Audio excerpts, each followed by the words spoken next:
こうやって、これを何回もこうやってすれば絶対こぼれないから。お願いね。お前。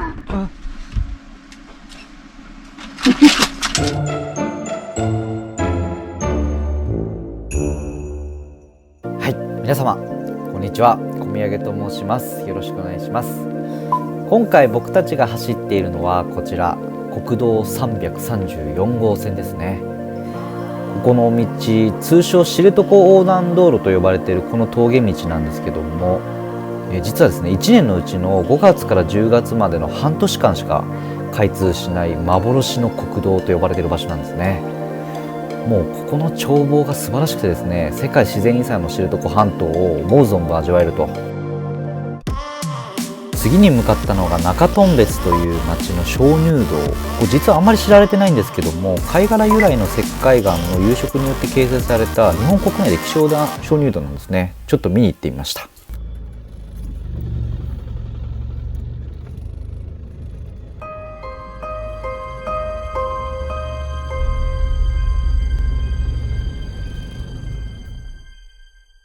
ひょんなことから連れてってもらえることになりました。ガイドっていうことじゃない。いやいや、ありがたいでございます。本当ここ初めてですよ。はい、ラッキーなことにですね、開園前で管理人さんがこれから点検に行くということで一緒について行かせてもらいました。本来この軍艦岩ルートというところを通っていくんですけども、管理人さんといるので湿地帯ルートというところ、ただ今ここのルートが立ち入り禁止になってて、この道でですねやっぱクマの出没が相次いでいるということでですね、今は通れないとのことでした。こっちのルートは普段はちょっと行けないみたいなんですけど、特別にですね管理人の方たちと行かせてもらってるんで通らせてもらってるんですけど、一応ねそこがクマの通り道らしいんですね。いたー。あれ。ああ、いたいたいた。あ、来た来た来た。ほらほらほらほら見てな。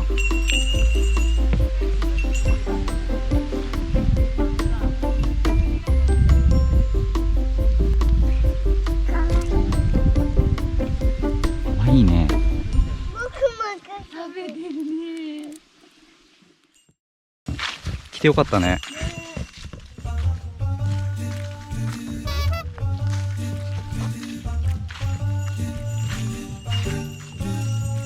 毎日この作業されるんですか？はい。朝晩。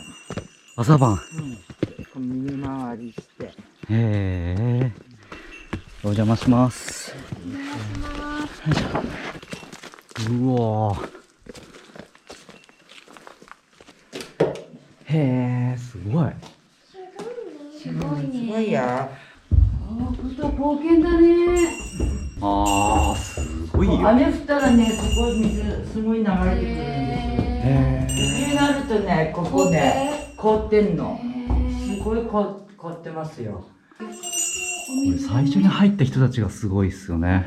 本当だよね。うん。ここに入ろうという勇気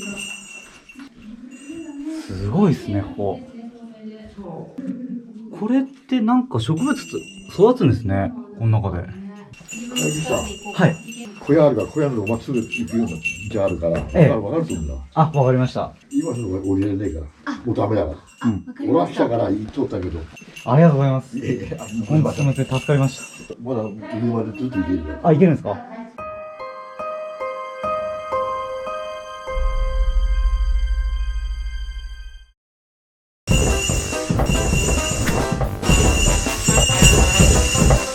こは奈良の神の村。あ、そっか。すごい大変そうな。あれ、顔が映っためっちゃ大変だよね、かがんで。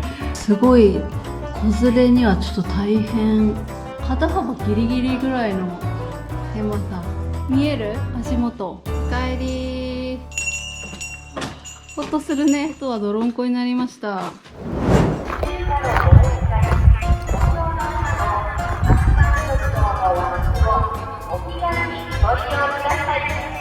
ご来店をお待ちしておりま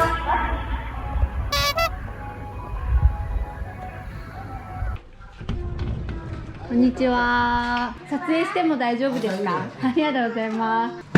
うわー、すごいね。美味しそうです。いやー来ましたよ。まさか町内放送でラーメン屋の宣伝されてるところなんで僕初めて来ましたけどね、もう引きつけられるように入ってきたんですけども、なんとですねここのラーメンめちゃくちゃ美味しかったです。びっくりしました。もう東京だったら絶対行列もんですね。うわーすごい。これ西君顔にこれだって1個4万円ちゃうやん。特注で作ってるんですか。4万円もしたんですか。高い。5個作ってる20万円。すごいね。面白いですね。これを名物にしたっていうのがすごい。すべては順調でした。この日を境に北海道は大雨の日が2週間以上続くようになります。気温は10度を下回り、本当に寒くなってましたよね、一気に。でやっぱり外でのこういう給水作業なんかがかなり厳しくなってきました。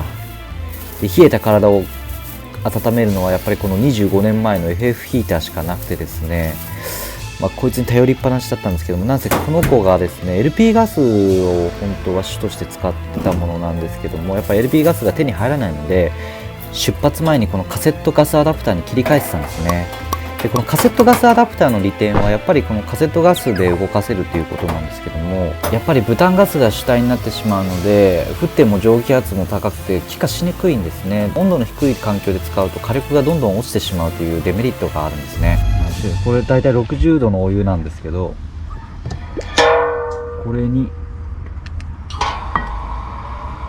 入れるともう一気にガスの音が変わるっていう。こうするとカセットボンベでもなんとか使えるって感じですね。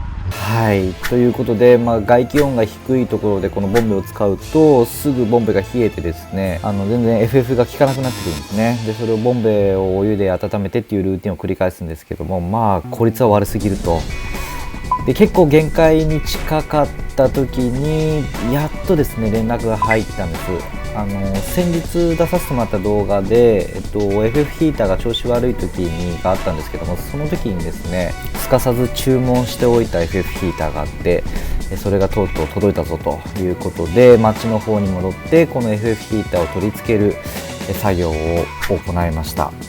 もう本当に時間がですね結構タイトだったのでアップしながらつけたんですけども、やっぱこれをつけて全てが変わりましたね。最高です。そして運命の再出発の日の朝を迎えます。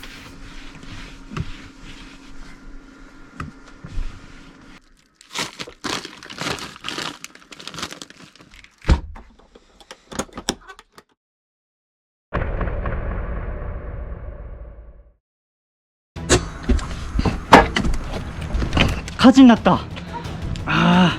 消火器で消したの？消した。うわー、やってしまった。ショートした。うわやばいなこれ。いやー間違った。間違ったの？何やってんだ俺は。この時一体何が起きていたのかというとですね、実はキッチンの下にあるこのインバーターという機械を取り外す時に事件が起きたんですね。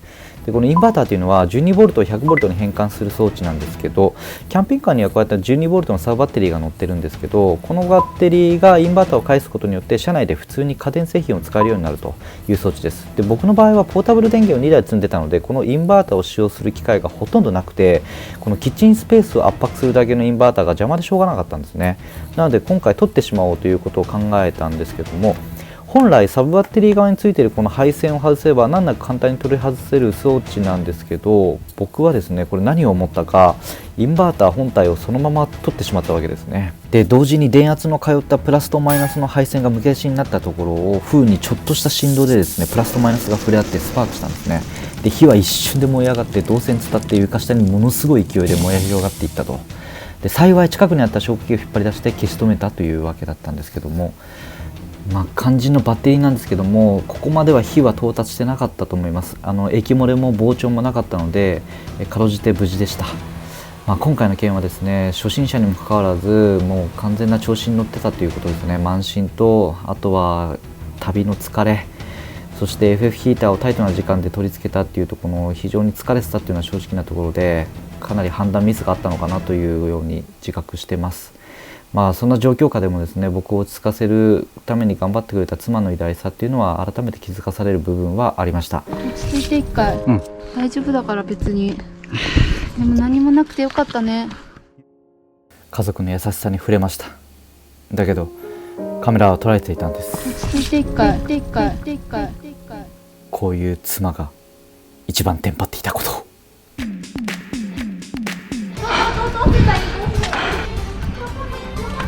どこが火事になったの？消火器で消したの。どうして？どうなった？ね、まだ火出てるけど。やけどした。嘘でしょ？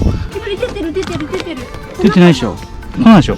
あ、やばそう、火出てる。ちょっと離れて待って。やめて。どうすればいい？どうすればいいかな。なんか水出てるんだけど何かな。水顔に当たるんだけど雨じゃない。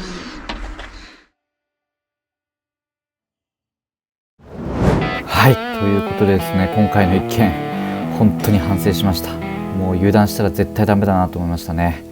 皆様明けましておめでとうございます。ビビリの家族が行くキャンピングカー生活の小宮でございます。いつもご視聴いただき本当にありがとうございます。感謝です。僕たちの旅は昨年の12月ですね、長野まで進んでたんですけども、一旦北海道の方に戻ってまいりました。今の北海道は本当寒いんですね。マイナス20度とかになるんですけども、今でしか見られないような景色がやっぱりあったりとか、今だからこそできる体験がやっぱりあります。で、そういうものをですね、映像に残して少しでも皆様にお届けできればなと思いますので、今年2021年もですね、どうなっていくかわからないんですけども、ぜひビビリの家族が行くキャンピングカー生活をよろしくお願いいたします。はい、それではですね、また次の動画ですね、でお会いできればなと思いますので、またお暇な時にご視聴いただければと思います。はい、最後までありがとうございました。小宮でした。寒いよ。日々のキャンピングカー生活の模様はインスタグラムで配信しております。ぜひお気軽にフォローください。ブログも書いてます。それではまたお会いしましょう。ご視聴ありがとうございました。